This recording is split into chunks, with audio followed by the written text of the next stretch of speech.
Hello YouTube, this is Shirley426, and today we have the review of the HG Armored Special Carrier, or ASC, from the Kyokai Senki line. So this is basically a truck that carries around the mechs from the series. And yeah, Bandai actually decided to make the truck into an HG kit. It's a full-fledged kit, and I say it was a pretty fun kit. And the main reason why I was really interested in is that this is a very uncommon product from Bandai. Usually we would see, usual mechs from the mechas as a full-fledged model kit, but now we're actually getting a truck here, and the truck here was well built, and it's a very fun build as well. Now, as you can see on the background, I brought out some other extra kits from the 30-minute missions. Let's see if I can zoom into those. Okay, I brought two 30-minute mission kits. Those are like my personal customs, but they're very easy customs. I also brought out the premium Bandai exclusive HUC Gym Sniper. I also brought the Byakuchi because I do not own the Kenbu, and I also just brought out the Boomerang just for reference as well. So in this review, obviously I'm not going to be talking much about articulation because heck, it's a truck. I don't think articulation is the right word for these type of products.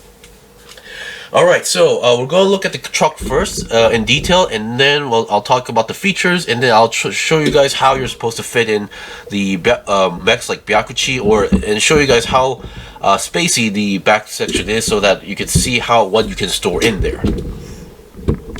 Alright, so before we start the review, let's talk about components. So when you buy this kit, what you're supposed to get is this truck. You get the front section and the back section that actually carries this. I believe the back is called the carrier or something like that. The loading platform, AMAIM storage. So that's what the manual is mentioned here. And then you get a sticker sheet. Okay, there we go. As you can see, I didn't use every sticker here, but I did not use these ones because apparently these are one of those stickers where you have to wrap around a certain area, which are, I'm just going to point out right away. So on the loading section here, there are these parts right over here. This is the part you're supposed to use those stickers. You're supposed to wrap around these edges right over here, and yeah, obviously I'm not a big fan of those type of stickers, so I did not use those. And other than that, what you're also supposed to get is, number one, this. If you happen to buy multiple of these trucks, what you can do is that you can connect this part here. It clips into the place easily, and you can connect more loading platforms onto the back. So yeah, if you bought like 3 of these, you can definitely utilize these as well. But if you're going to end up buying one, I'm not sure if this is going to be that useful.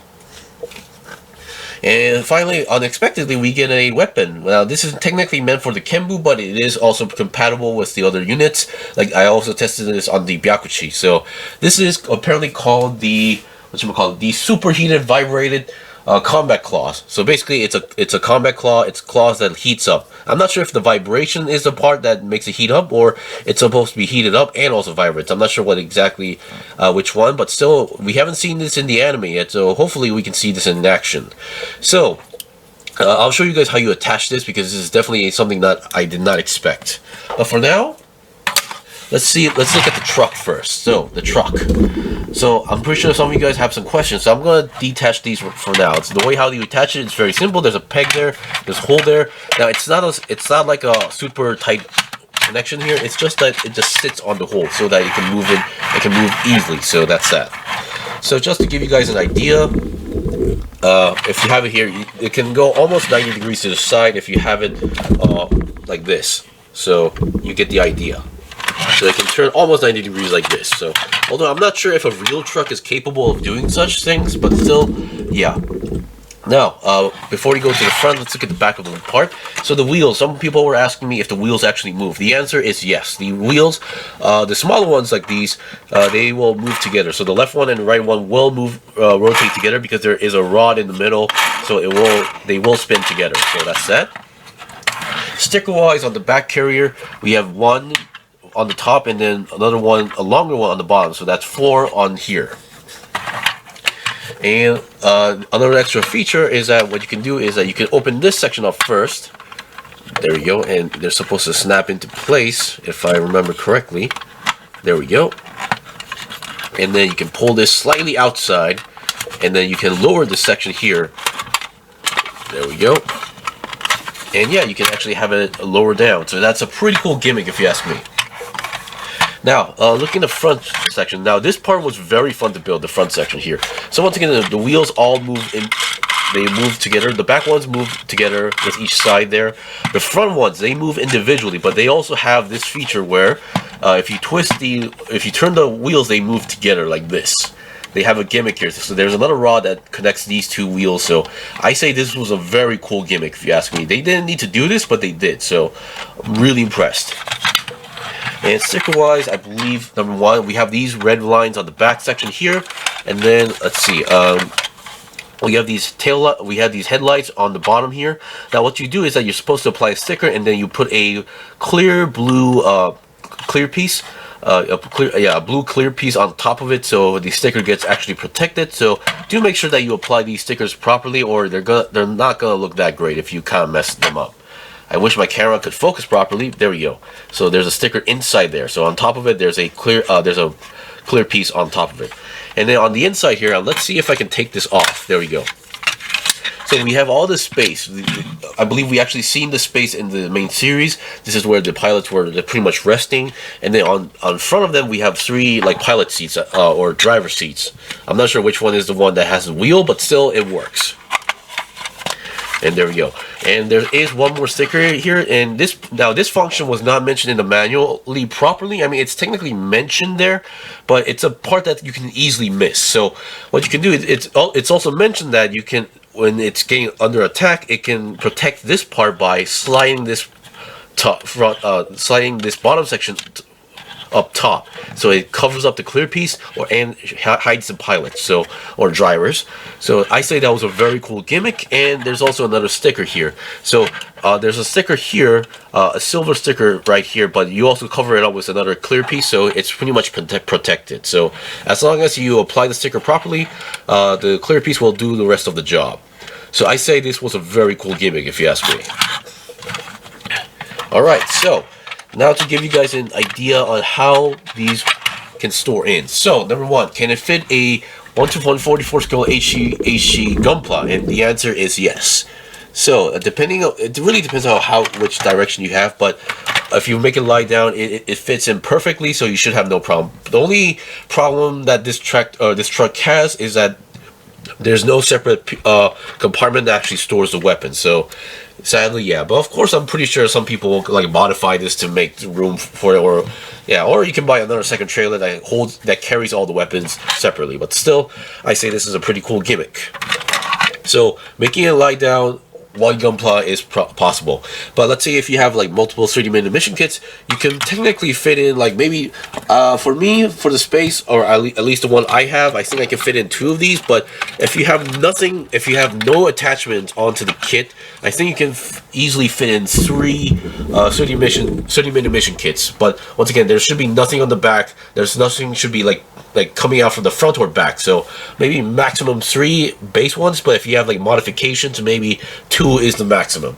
And if you are wondering, yes, this can also fit in while lying down. Of course, I believe you have to do it the other way around because of that shield, as you guys saw. Yeah, so without the shield, I believe you are able to make it lie down like that. So no problem as well. Now, sorry for my voice. I'm still recovering from my fatigue. And if you are wondering, yes, the other side can also open up like this. Pull it down and then push it down. So if you want to have both sides open, you can do so as well. And I'm pretty sure some people can recreate some cool moments. And finally, for the Byakuchi, now the way how you're supposed to store this guy in is that they have to be in their parked mode. And the way how you transform in their parked mode is that you actually need to twist the main body 180 degrees first, or rotate the body 180 degrees. And then basically from here, you just need to fold all the legs as much as possible and then make it lay down. That's basically the gist of it. So yeah, you're supposed to make it look like this. So I find it a little bit odd that you have to make them into their, like, whatchamacallit, their parking state mode, but still, oh well, that's just the way how it is. And I did realize that in the anime it did look a little bit weird because the feet were in these weird positions. So I guess this is just how it works. So let me just return it back to its original state. because there is one more demonstration I need to do with the Byakuchi. So yeah, at this point I haven't purchased the Kenbu, but I do plan on purchasing the upcoming bigger full mechanics version. So I'm looking forward for that. But I am going to get the Jogun, definitely getting the Jogun. And finally we have the Bunya Boomerang. In this state, you should have no problems making it go inside the track in the trailer. You can either go and make it sideways or look forward. But you can only put in one. It's not long enough to put in two. So, oh well, what a bummer.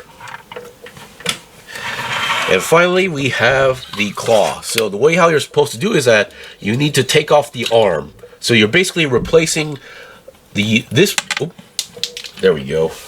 So you're replacing this with this. So what you're supposed to do is that you reattach the hands like that, and then you reattach it to the arm. And there you go, you have the claw arm. Now you can either put it on your left side or right side, but either way it works. So yeah, kind of a odd weapon, but yeah, who knows? We might see, who knows, maybe the main character Kenbu will get another upgrade to the point where he's like fully loaded up, but still, who knows? And that's pretty much it for the review. So once again, if you're really into like these vehicle stuff, or if you have a friend who's like into like model kits of trucks, I say this would make a very good present, because once again, it's kind of uncommon for Bandai to make a a vehicle model kit. So, and the fact that the wheels all move and there's even a defensive mode onto the truck, I see this is a pretty interesting product. So once again, if you guys got any questions or requests, leave a comment below.